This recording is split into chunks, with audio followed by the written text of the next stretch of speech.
হাসিনার বিবাহবার্ষিকীর দিনে হাসিনার ফাঁসির রায় হয়েছে। এই রায় শোনার পরে রিকশাওয়ালা শুক্রিয়া জানাইতেছে, 2 হাত তুলা মোনাজাত করতেছে। এর চাইতে সুন্দর দৃশ্য আর হয় না। গুমের শিকার ব্যক্তিদেরকে খুন করে পেট চিরে সিমেন্টের বস্তা বাইদা নদীতে ফেলে দেওয়া, হাত পা বাইদা চলন্ত বাস ট্রেনের নিচে ফেলে দেওয়া, এটা থেকে শুরু করে এমন কোনো অপকর্ম নাই যেটা তারা করে নাই। হাসিনার তার খুনিরা এমন কোনো জঘন্য বিভৎস অপকর্ম নাই যেটা তারা করে নাই। বিপ্লবের পর এই সমস্ত জানোয়ারদের পাকড়াও করে দ্রুত বিচারের মুখোমুখি করা ছিল অন্তর্বর্তীকালীন সরকারের মূল দায়িত্ব। গতকাল প্রথম মামলার রায় হয়েছে, তাও নিম্ন আদালতে। আমরা সন্তুষ্ট। এরা আসলে নরপশু। গুন্ডা মুজিবের ঘরে যারা বাইরে উঠছে তারা বাইসে থাকলে এমন দস্যু, দুর্বৃত্ত আর পিশাচে হবে, এর প্রমাণ হইতেছে খুনি হাসিনা। কিন্তু এই মামলার রায় কি আরো আগে আমাদের প্রাপ্য ছিল না? খুনি হাসিনার মামলায় নিম্ন আদালতের রায় আসতেছে এতদিনে, তারপরে এটা আপিল বিভাগে যাবে, সেখানে ফাইল বহুদিন আটকায় থাকবে। এরপর আস্তে আস্তে আপিল বিভাগে ফাইল লাগাবে, তারপর সেটা নিয়ে আপিল বিভাগ রায় দিবে, এরপর আবার রিভিউ হবে ফাইল আটকায় রেখে। এরপর রাষ্ট্রপতির কাছে ফাইল যাবে ডেথ রেফারেন্স নিয়ে, রাষ্ট্রপতি সেই ফাইল আবার বহুদিন আটকায় রাখবে। মোদ্দা কথা, দিল্লি হনুজ দূরস্থ, মানে দিল্লি এখনো বহুদূর।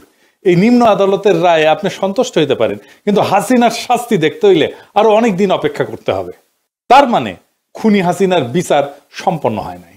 আবার দেখেন, ফ্যাসিস্ট হাসিনার সহচর অনেক বড় বড় খুনির বিচারে তেমন কোনো অগ্রগতি হয় নাই। যেমন ধরেন জল্লাদ কসাই জেনারেল জিয়াউল হাসান, সেনাবাহিনী, র্যাবের আরো বহুত খুনি অফিসারের কিছুই হয় নাই।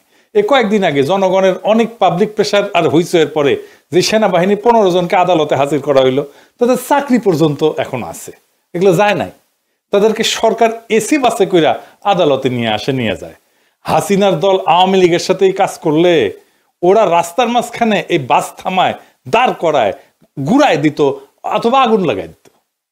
জাতির সাথে কত বড় কৌতুক করতেছে এই সরকার। এইসব খুনিরা এখন পর্যন্ত চাকরিতে বহাল থেকে জনগণের করের টাকায় সমস্ত সরকারি সুযোগ সুবিধা, বেতন ভাতা পাইতেছে। কত বড় ফাইজলামি! সালমান এফ রহমান থেকে শুরু কইরা অন্য সবাই, এই শাহজাহান বলেন, আনিসুল বলেন, সবাই জেলে এসি লাগায়, নিজের কামরাতে নিজের বাসা থেকে খাবার আনে, তারপরে খায়। এসি লাগানোর কথাটা জয়নাল আবেদিন ফারুক কইছে। হাসিনার বহুত বড় বড় সহযোগী যারা আজকে দেশের বাইরে যে অন্তর্ঘাত চালাইতেছে, এই ওয়াকারের প্রত্যক্ষ সহযোগিতায় 5 আগস্টের পর দেশ থেকে পালায় গেছে।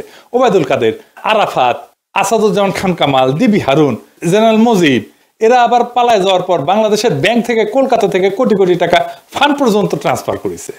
ডেল্টা গ্রামে আসছে না নিউজ,